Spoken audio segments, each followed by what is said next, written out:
So something you kind of mentioned earlier is, bro, is like the streets will kind of put you in a position where you got to choose. It's like, all right, I'm getting too close to this. And I want to kind of talk about my moments where it was like, you're going to have to decide on what type of lifestyle you want to live. And then we also going to get to yours. So first, I'll full disclosure, no embarrassment. I was never a street guy. Was never into the violence. Like, was always an intelligent kid. Man, let me say something about this, cuz ain't nothing wrong with being cool, cuz. Like, you don't got to gangbang or be a shooter or none of that shit. Cuz, quit trying to make that shit like that's, like, you gotta be that to be something. You don't gotta be like that.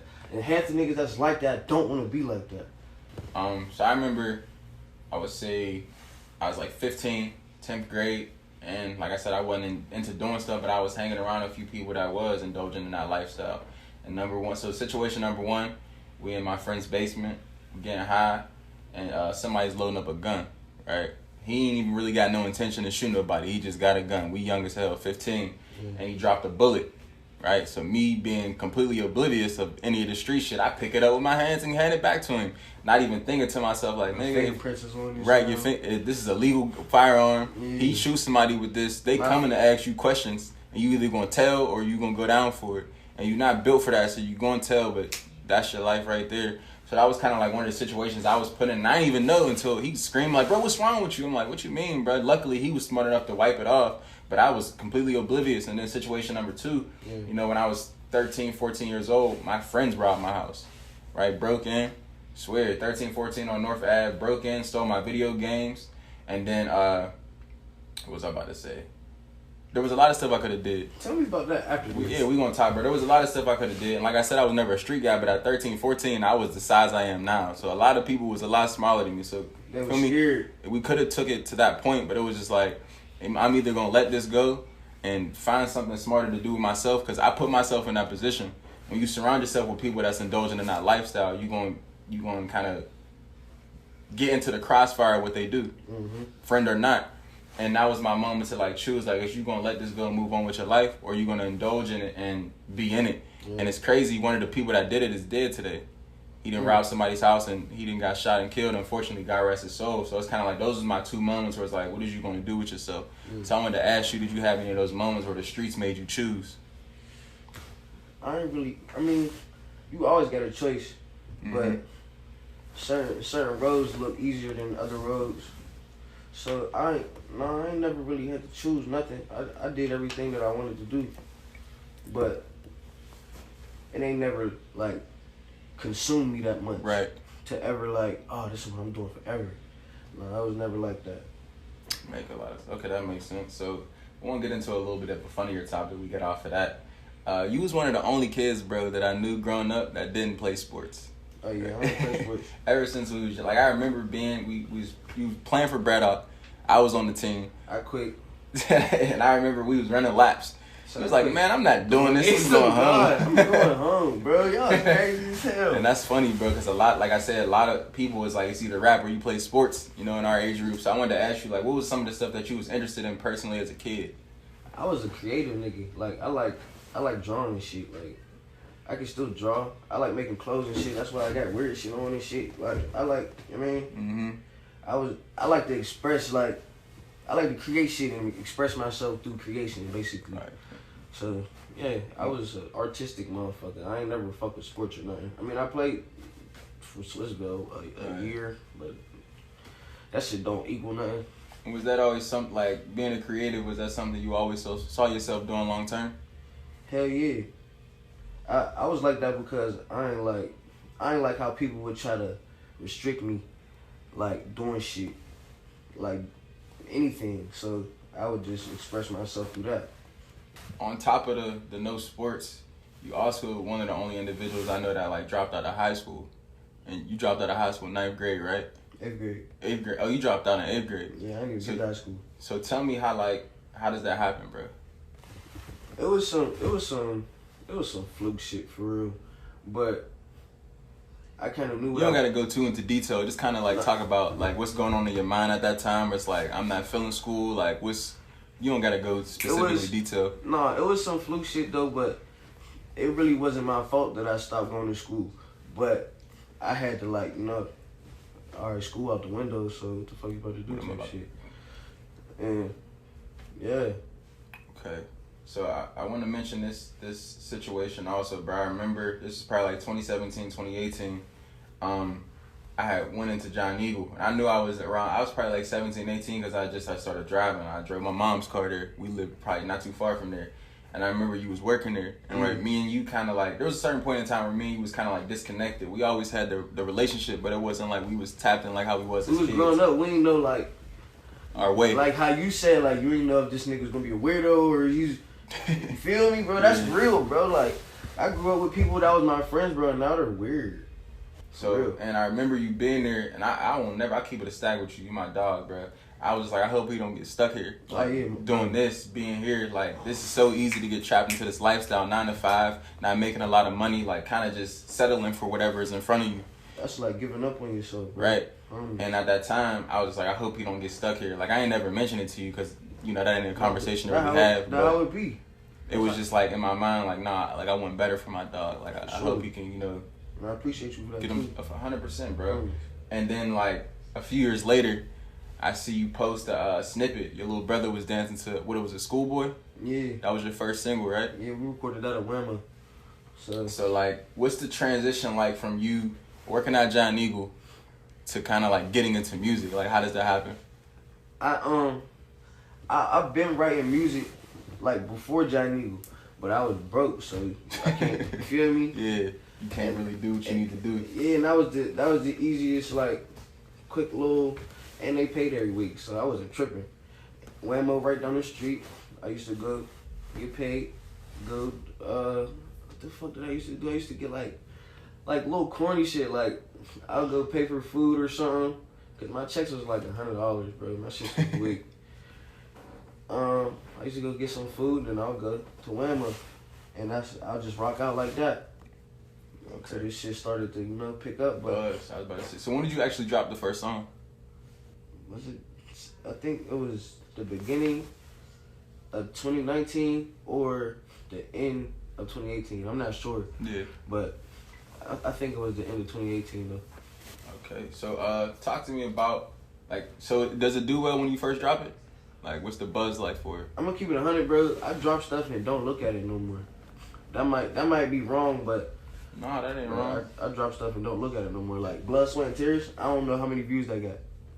Is that kind of like something that you intentionally do? Like, I want to get too attached to the numbers, or is it just like you just moving on to what's new? Yeah, that's what I be moving on to what's new, and people that thrive off numbers and shit. That's like. You ain't really doing it for that art. You doing it for reactions, or you doing it for some. I don't know, but it ain't about the music. Yeah, it ain't about the music. It's about popularity, or you trying to do this, or you trying to do that, be the most popular, or whatever. That's corny, bro. I make music and I drop music for people that's like me, and I ain't tripping if it goes viral or nothing. I'm gonna still be the same. It's like, oh, that's hard. It blew up. Yeah. So I'll be the one to tell you. It was a hit. I know it was buzzing in the city. I remember just looking at the views like, yo, this is crazy. Like, he really found something. That's really what I was proud of. Like, yo, I came on your YouTube. I'm like, it's at 30K, 40K. Yeah. I'm happy that he found something that's working for him. He found his niche. No pun intended. But no pun intended. That's hard. But so like I want to talk about like what is the plan or like the journey of having a poppin' record. Like, what do you need to do? Is it like you're focusing on your social media? You need to drop a video? Like, what's kind of like the what's that called? The blueprint? Yeah, kind of like what do you go off of? Like, what do you do next? The blueprint to like keeping momentum is it's really, or even just the next move, not even the whole plan. Just kind of like, what am I about to do next now that I got this record? For one, you're gonna listen to it a million times. 2, you want to think about how you want to look in the video, what kind of video it is. It don't always happen like that, but that's a start. Like, if you see yourself doing something with this song, all right, do that then. And don't hesitate. Even if you feel like it ain't the best, or even if... I be telling motherfuckers that all the time, bro. Like, drop your music. Don't try to hide it. Don't try to hinder nobody else from... Nah, bro, drop it, bro, because what is you waiting for? Yeah. Now you... 26 with a 6-year-old song, and that you always wanted to drop, but you scared because it might not go crazy. Right. And drop that song so you can get your feeling and keep doing it so you can keep having that feeling that you like. So did you always have that? Because a lot of people, but that's a lot of people's thing. Like a lot of people ask me, you know, the type of content I create. Like when is the perfect time to start my YouTube channel or start, you know, creating music or whatever. And a lot of it is about insecurity. They worried about that fear of failure. Or they don't even know how they'll deal with that failure. So they wait on the perfect time. When that perfect time, 5 years go by and life happened. You didn't have kids. You done moved out of mom and dad's house. So it's kind of like you providing for yourself. So how did you kind of develop that mindset of just be impulsive about what you want to do? Like, you know what, I'm going to just drop this music regardless of how I feel or whatever. I'm going to just go after it. I took hesitation on my brain. Definitely took hesitation on my brain. All the stuff I was insecure about, like music wise, it didn't matter. Like it didn't. At the end of the day, it was really. Stop thinking like that, because you probably the only person that's really thinking like that. So, I threw everything away that I thought was right. So. That's a good point, bro. I tell people all the time, like, don't think too hard or wait on the perfect time to do something, because you give yourself time to get in your head and you'll start predicting the negative shit people will say about you as if they've already said it. So it's kind of like you want to drop this record, but it's like, oh, these people is going to say it's not good or like I'm corny or whatever. And you spend so much time stacking those thoughts, you think people are actually thinking that about you. And then you going to manifest it. Yeah. Manifestation real. So energy you put into it. Yeah, you really gotta do that. So I kind of want to move forward in the conversation. So when does it get to a point that people are kind of identifying you as a rapper? Like they develop a new perspective. I feel like when you get so good at something, people kind of detach from what you've done in the past, right? Yeah. So when does it get to a point where it's like people are starting to look at you as like Stixx and not, you know, Yummy, or I ain't gonna say your government, but yeah. No. Like when does it kind of get outside of that? Like they're like, oh, this is a rapper. Whenever you beat everybody's predictions. Whenever they predict like, oh, he only gonna drop 2-3 songs, or oh, he only gonna rap for his summer or something. Mm-hmm. When you beat that, they look at you, they take you serious. Yeah. Like before I started rapping, there was people on some, you ain't about to do this, you ain't about to. I bet you 100 you won't rap right now, shit like that. And I'm just like, alright, God. But whenever y'all see it, it's gonna be, yeah, bro, that's hard, bro. Yeah. Keep that up. Keep doing what you doing. It could have been that from the jump. But it's so, yeah. That even, you kind of hit a point where it's like how important it is to have the right people around you. Yeah. How the wrong talk, the wrong information, the wrong bonds. Like I learned, bro, a bond that you got with somebody is based on the shared information. Mm-hmm. So if you a positive person and this is a negative person, there's no bond to have because y'all don't share the same information. Mm-hmm. But even when like a lot of people say misery loves company, when you're dealing with a negative person so often and so much, their stuff just becomes like a part of your brain. You start to think like that. So that's why it's like, I understand what you mean when you got people around you saying like, I bet $100 you won't do it right now. And I wanted to ask you, so it's like there was actual comments and things that people were saying that was like, you can't do this. Yeah, there was doubt from, I wouldn't say from like everybody, but everybody had like a sprinkle of doubt. Like, all right, you might do it, maybe. He might do it, but yeah, once you beat that, once you beat the odds, all that shit, they gonna respect you as an artist. Okay, so next I want to get into kind of like just being a musical artist in general. I feel like right now the world, everybody has access to everything, and pretty much anybody can be anybody, right? And a lot of people have chosen rap, and that kind of like created an oversaturation in the music. So it's like every week you got 1,000 people dropping music, and it makes everything dissolve quickly. Like a lot of even popular artists, there's a lot of albums that don't really last because next week somebody else dropping, then the week after that somebody else dropping. Everybody got a new rollout, so it's kind of like our attention is everywhere at one time. Mm-hmm. So I wanted to ask you, when it comes to creating music, are you doing something like, are you creating to satisfy the people right now? Or are you looking at like, I want people to listen to this tape or this record or this album 10 years from now and it have the same effect on, you know, on me when I created it? I be on definitely be on timeless art. That shit's cool. Like the little popping shit now, that's cool, but you gotta put your foot in the cement. And really, you really gotta step, and you gotta make sure it's the right the right what am I trying to say? How you show yourself off. Yeah, presentation. Yeah, the right presentation of yourself. Real shit. But yeah, once you you go straight. So I kind of want to talk about, another highlight of your career. You dropped a record with Wiz Khalifa, right? What's it called again? Sledge Made It. Sledge Made It. Yeah. Ooh, Sledge Made It. That's probably my favorite record by you. Not even because he's on it, but just the hook was crazy. Yeah. When I remember you played it for me in 2018 or 2019. I'm like, yo, this is crazy. We was driving to Cal U. Yeah. Like, we kept playing it over and over. I'm like, I can't believe this. That's crazy, bro. How time flies. Whoa. All right. So I want to ask you, like, how do you only been, doing music for a year at that point, year and a half at that point, get into a studio with probably arguably the most successful and popping artists ever out of Pittsburgh and actually create a record? Like, how does that happen? It's just all off the vibes. It's all off the vibes. All off good energy. And you gotta carry your weight. Yeah. Definitely gotta carry your weight. I ain't get that song until the end of a whole session. It was at least like 7 hours. And there was people coming in, leaving. I'm about to say, who organized it? Like, how did y'all even get in the same room? Ludi, my boy Light. Shout out to Ludi. He put like a Pittsburgh mixtape together. He got like an A&R? Yeah, he put it's called Light Work. He put a mixtape together, and off of I think it is on there. But out of that like little situation, I got that song. So yeah. So most people don't know, like, when you working with that level of people, people who it's really their business, this is their career. Yeah. You can't just get a record and drop it. Like, that just ain't how it works. You got to get cleared. You got to go through signature and etc. Splits, all that. So how long are you sitting on the record before you can it actually gets released? It's really about like it's really I don't know. It's you could do it more so on yourself, but if you want like the production and shit and all like the right stuff, yeah, you gotta schedule that.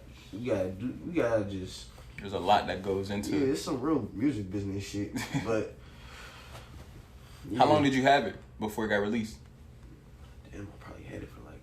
It was a minute. A couple months. I already know you was eager to get that released. I would have personally. I was tweaking about it, but then I was like, don't nobody got this, so yeah. I ain't tripping. So I already know. That's why I was really cool off of it, but yeah, people didn't expect that. I remember the picture you posted, the caption. I remember I think it was Taliban Tony. He was in the car with Wiz on the video set. I was like, yo, this shit really about to happen. And it was surreal for me because I'm like, I remember you playing the record for me 8-9 months ago. We driving to Cal, and I'm playing it over and over and over because when I'm proud of you is like you did something with somebody up here. I used to dress like cuz, like Chuck Taylors and high socks and the camo shorts and shit. That was a swag.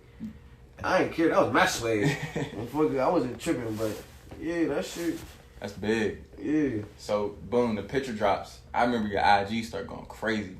Your name, I'm sure your name is buzzing, and then the record finally drops. How are things looking in your life? Like, I'm not saying anything drastically changed, but like, I know what you mean, like how people treat you and all that. Right. People was treating me like royalty. No cap. It got weird though, cause I don't like that. That made me feel like it's based on what I'm contributing to my life, right? Yeah, like if I'm like you wouldn't treat me like that if I was fucked up or something. Like if I did all this and then went back to being regular, quote unquote, you wouldn't treat me like how you treat me. Right. So that's why it was just. I mean, it was bittersweet. Trying to show you the love is kind of predicated on what you're producing in your life. Yeah. And how them attaching themselves to you makes them feel. Right. Because you can't even get like close to me no more. So like, if they do get like anything like a piece of my energy or anything, they gonna feel better about themselves. I guess. But like they doing something. Yeah. So I want to ask you, bro. I just look at that. That's a great achievement to drop something like that with Wiz Khalifa, and he dropped it as like his song. Yeah. So like it wasn't like he just did a record for you and then you had to promote it and push it by yourself. Yeah. That shit was on his page. Like, he's in the music video. It's turned up. Y'all having fun. It don't look like you just caught a record and on somebody some humbug. Yeah, right. Bro, it was really good vibes. And that day was fun as hell too.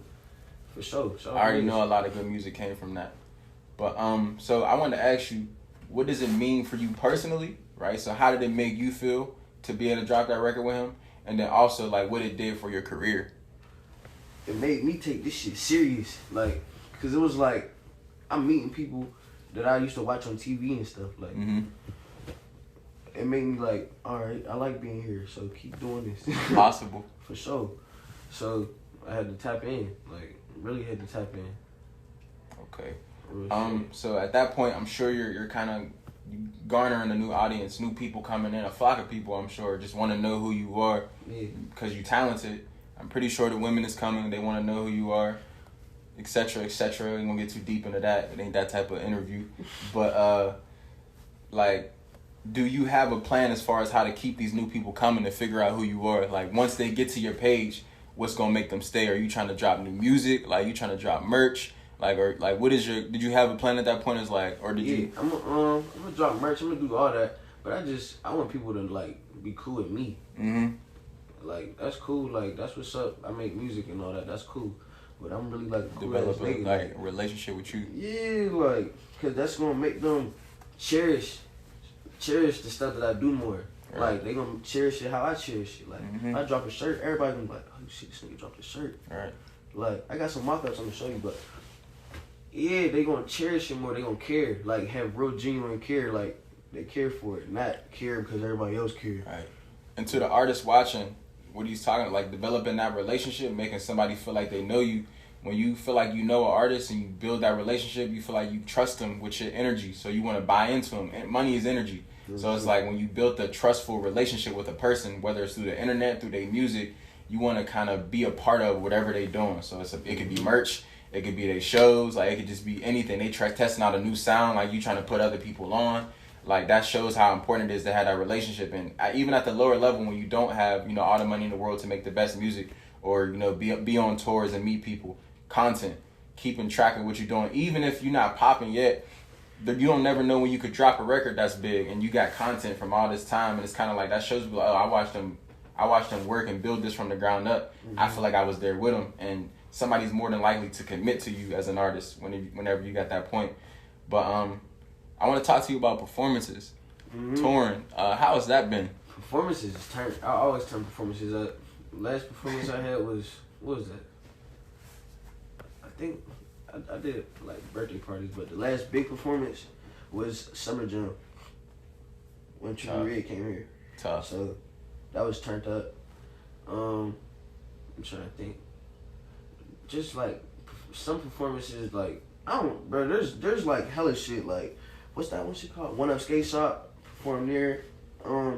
There's hella places. Southside, Cosmos, fuck that shit like that. You got a favorite part of the process? So it's like, boom. Is it creating a song? Is it when the people hear it? Is it performing the music? Like, do you got a personal thing that's like, I like this the best? I just like when people groove. Like, I just like when they feeling good to the music. Like, that let me know I did my job. Like, all right, these people can dance. These people could show that they happy. All right, that's cool. That's cool with me. That's all it be. All right, so I want to ask you, like, has the music industry, even though you're not, I know, 100% in it yet, you kind of been around some people that have gotten to that ceiling. Has it been what you've expected it to be? Yeah, 100%. And is that in a positive, negative? Is it neutral? Both. Positive and a negative way. Cause there be some of these cats that's weird. They'll act like they cool with you, they mess with you, really to use you, get your vibe, take your swag or whatever, however they want to do it. But there is some people that's really like genuine, that's 100, and you can really call on them and talk to them about certain stuff, like even off the music, like about life, like real friends, like I made real friends off of this music shit.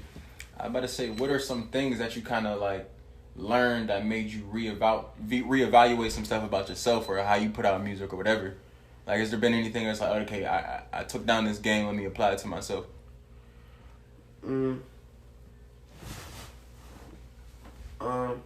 Tor told me, just let people think what they want to think.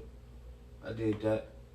So I applied that to my music aspect. I just start doing anything I wanted now, and let people think what they think. Like I just started moving off of that, like just not really instinct, but I would say like I don't know. I was just on some fuck shit. I got you. So I want to talk about kind of like what the world has turned, like the definition and the perspective of an artist. So I wanted to ask you, what do you feel like it takes to be an artist in like this time that we're living in? Like even if it's just a few elements. Be yourself, please. There's a million little Uzis. There's a million Trippie Reds. There's a million little babies. There's a million. There's just a whole bunch of niggas that look like each other. Be yourself, cuz. Even if you is like that, try to like do something that ain't nobody do, or try to do something that you know how to do better than other people. And doing something that nobody else did don't mean going against who you really are. Yeah, so like, you don't gotta. Yeah, you don't gotta do. Nah, you don't gotta sell yourself out. You don't gotta do that. But just be genuine, cuz. Like talk to God about it. Regular stuff, cuz. Y'all overthinking. Don't overthink. How important have relationships been so far in your career? Relationships is like, I would say they like, this is number one, almost. Yeah, like relationships is more than money. With some of the relationships that have kind of impacted your career so far, relationships you built with people. All the time.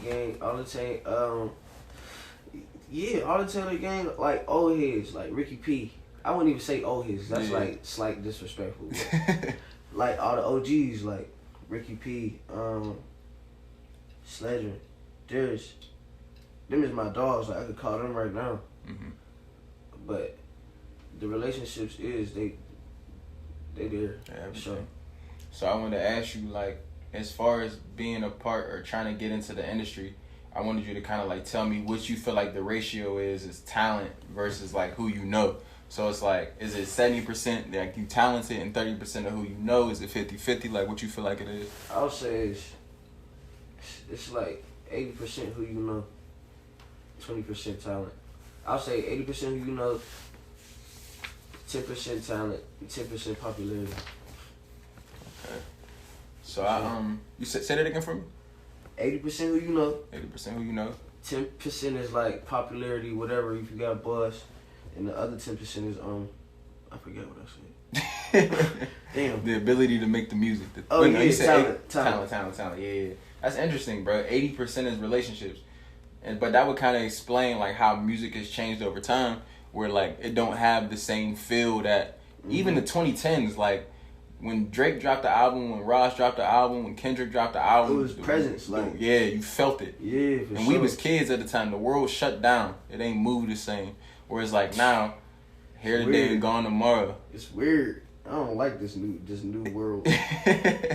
Like I mean it's cool, but cause I don't be seeing kids play outside no more. Yeah. Just life in general, you mean? Yeah, that's weird to me. Cause like we used to go outside and fall and scrape and get your knees, fight, whatever. Like that don't happen no more, bro. It's a different world. Scary. Yeah. Next one, kind of obviously your fans probably want to know. My audience is gonna want to know when we got some music dropping. There ain't no set dates or nothing. I'ma just keep dropping little not tedious, but I'm gonna just keep dropping little singles here and there. But there's gonna be a rollout whenever it's time. Oh God. Well, thank you, bro. For sure, thank you. This is Untitled Interviews, raw and uncut. For sure. Appreciate everybody tapping in. We got more content coming soon. Let's go. Let's go.